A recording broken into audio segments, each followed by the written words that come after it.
안녕하세요. 마음지킴이 마지랩입니다. 네, 오늘은 우리 안에서 큰 정서들이 일어날 때 내가 감당하기 준비 안 된 정서들, 막 슬프고 두렵고 무섭고 아프고 뭐 이런 정서들이 일어날 때 나도 모르게 이 정서들을 처리하려고 마음이 움직이게 된다. 이런 것들을 좀 이야기해 보려고 합니다. 여러분, 장례식장에 가면 가족들끼리 막 다투는 거 좀 보셨나요?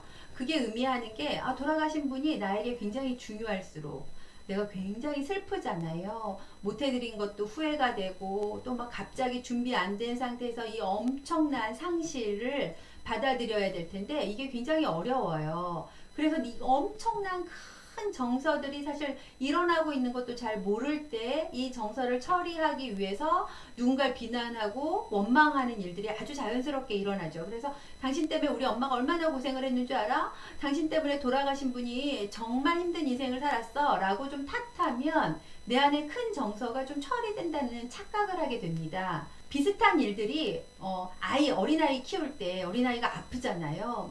그러면 부부들이 뭐 어쩔 줄 모르고 당황하고 이러죠. 굉장히 두렵기도 하고 이럴 때 부부들이 보통 싸우잖아요. 아주 사소한 거 가지고도 다투게 되고 서로 예민해져 있어서 이런 일들은 아주 자연스럽게 우리가 큰 정서를 처리하는 과정에서 일어나는 일이구나 이렇게 이해하실 수 있을 것 같아요. 가족치료 구조 안에서도 희생양이라는 개념이 있습니다. 부모들이 갈등이 너무 심해서 이 집안 내에 아주 긴장이 고조되면 이상하게 자녀들 중에 한 명이 이 긴장을 분산시키는 역할을 맡아요. 그래서 그 희생양 역할을 하는 친구들은 밖에서 문제행동을 오히려 더 크게 일으키는 거예요. 그래서 문제행동이 막 너무 커지다 보면 부모가 정작 둘이 갈등하다가도 이 친구 신경 써야 되니까 갈등이 좀 분산시켜지는, 나누어지는 그러한 분위기가 형성이 되죠. 그래서 그 문제행동을 일으키는 친구가 문제행동을 중단하지 않게 되는 이 무의식적인 동기들의 움직임이 있다고, 그 희생양 역할을 하게끔 한다. 뭐 이게 가족 치료 안에서 통용되는 개념 중에 하나입니다. 이렇게 가족 구조 안에서만 긴장을 분산시키려고 어떤 역할을 하게 되는 게 아니고 내 안에서 내 내부적으로도 이런 일들이 일어나요. 예를 들어서 내가 아주 중요한 시험에 실패했어요. 그러면 내가 이 시험에 참 적합하게 공부하지 않았어. 내가 참 무능해.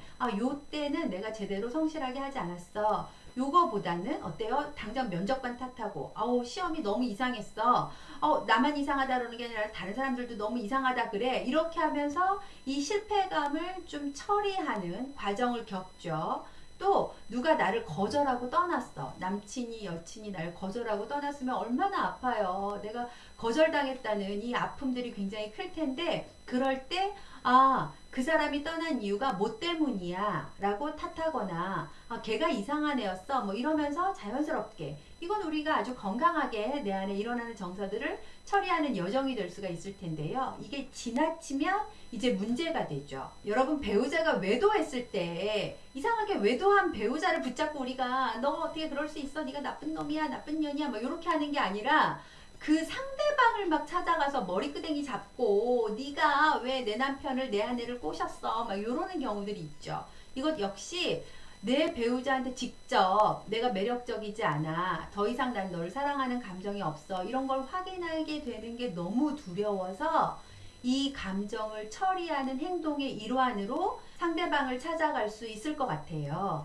큰 정서를 처리하는 행동의 양상이라고 볼 수 있겠습니다. 자, 그러면 이제 내 안에 큰 정서가 일어날 때 그게 뭔지 두려움이구나, 슬픔이구나. 그래서 나도 모르게 상대방을 비난하거나 이 감정을 처리할 뭔가를 찾으려고 내 마음이 움직이는구나. 이렇게 이해해 주시면 오히려 그 상대적으로 나오는 행동들이 아주 부정적으로 나오진 않을 수가 있겠죠. 그리고 또 내가 그걸 당하는 입장이라면, 즉 상대방이 그 원망의 대상을 찾는 당하는 입장이라면 이 사람이, 또 이 아이가 이 큰 실패감, 좌절감을 처리하는 여정에 있구나 라고 좀 조금만 뒤로 빠져 계시면 오히려 이 정서들이 처리되고 나면 좀 수월해질 수 있는데요.